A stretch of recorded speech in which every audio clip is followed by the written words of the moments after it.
क्या ईरानी राष्ट्रपति को मारने की साजिश रची गई? क्या इसके पीछे इजरायल का हाथ है? क्या अब क्षेत्र में बढ़ने वाला है एक और युद्ध? आखिर 3 हेलीकॉप्टर में से सिर्फ राष्ट्रपति का ही हेलीकॉप्टर क्रैश क्यों हुआ? कहीं अजरबैजान के पीछे इजरायल का हाथ तो नहीं? उठ रहे हैं कई सवाल। जी हाँ दोस्तों, ईरान के राष्ट्रपति इब्राहिम रईसी के हेलीकॉप्टर क्रैश में मौत हो गई है। उनके साथ विदेश मंत्री समेत कुल 9 लोग इस हेलीकॉप्टर में सवार थे। जब यह हादसा हुआ तब रईसी अजरबैजान बॉर्डर इलाके से लौट रहे थे। उनके काफिले में कुल 3 हेलीकॉप्टर थे। बाकी दोनों हेलीकॉप्टर सुरक्षित है, जबकि रईसी का हेलीकॉप्टर पूरी तरह से ध्वस्त हो गया है। रेस्क्यू टीम को पहाड़ी इलाके से मलबा मिल चुका है और ईरान की तरफ से मौत की आधिकारिक घोषणा भी कर दी गई है। हालांकि इन सब के मौत के पीछे साजिश के सवाल भी लगातार उठ रहे हैं। ईरान के राष्ट्रपति के काफिले में 3 हेलीकॉप्टर मौजूद थे, जो कि अजरबैजान की सीमा पर एक बांध का उद्घाटन कर वापस लौट रहे थे।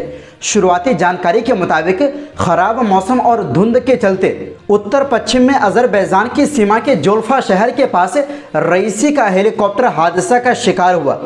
काफिले के 2 अन्य हेलीकॉप्टर सही सलामत लौटने में कामयाब हुए हैं और यही बात कई सवालों को जन्म दे रही है कि आखिर क्यों राष्ट्रपति वाला ही हेलीकॉप्टर हादसे का शिकार हुआ है, जबकि हेलीकॉप्टर सबसे अच्छी कंडीशन वाला था। यह हादसा ईरान और इजरायल के बीच बड़े तनाव के समय हुआ है, तो इसको इजरायल से जोड़कर देखा जाना कोई चौंकाने वाली बात नहीं है। दरअसल इजरायल अक्सर अपने दुश्मनों को विदेशी जमीन पर मारने की साजिश रचता रहता है। ऐसे ऑपरेशन को इजरायल की खुफिया एजेंसी मोसाद अंजाम देती है। अजरबैजान और इजरायल की करीबी किसी से छिपी नहीं है। यूएसएसआर से अलग होने के बाद 1991 में तुर्की के बाद इजरायल दूसरा देश था जिसने अजरबैजान को मान्यता दी थी। अजरबैजान और इजरायल के बीच दशकों से राजनयिक संबंध स्थापित है। 2012 में द लंदन टाइम्स अखबार में छपे एक लेख में दावा किया गया था कि मोसाद ईरान पर नजर रखने के लिए अजरबैजान की जमीन का इस्तेमाल कर रहा है। द लंदन टाइम्स ने यह लेख मोसाद के एक एजेंट से मिली जानकारी के आधार पर छापा था।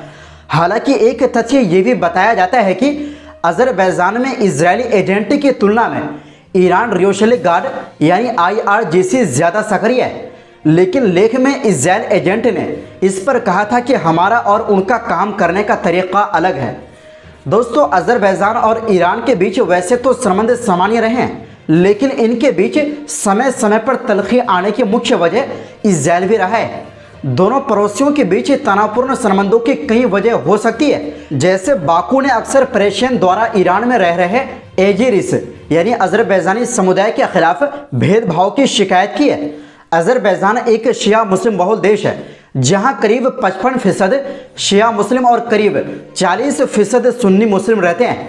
इसके साथ एक डेटा के मुताबिक देश में 3 से 4% ईसाई और लगभग 9000 यहूदी धर्म को मानने वाले लोग रहते हैं।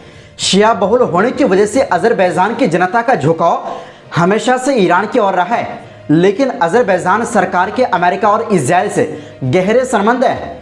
अजरबैजान एक प्रमुख ऊर्जा उत्पादक देश है और इजरायल को तेल एक्सपोर्ट करता है। बदले में इजरायल से उसे हथियार और सैन्य हार्डवेयर मिलते हैं। अजरबैजान के शिया देश होने के बाद भी इजरायल से दोस्ती क्यों है, इसको समझना उतना ही आसान जितना दुश्मन का दुश्मन दोस्त वाली कहावत को।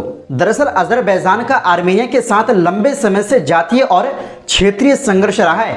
ईरान की सीमा अजरबैजान से भी मिलती है और ईसाई देश आर्मेनिया के साथ भी उसके काफी गहरे रिश्ते हैं।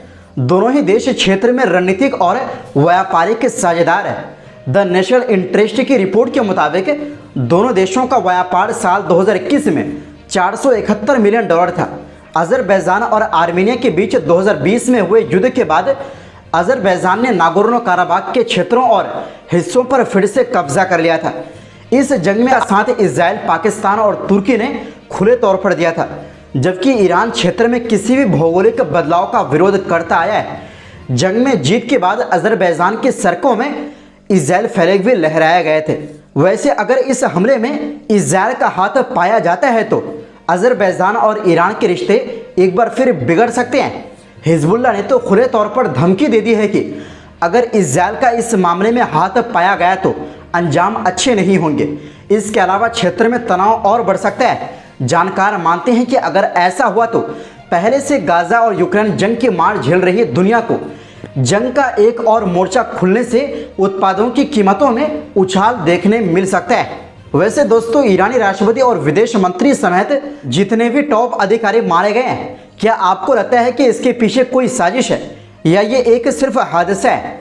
आप अपनी दिल की राय कमेंट बॉक्स में दे सकते हैं। तो दोस्तों, इस वीडियो में बस इतना ही।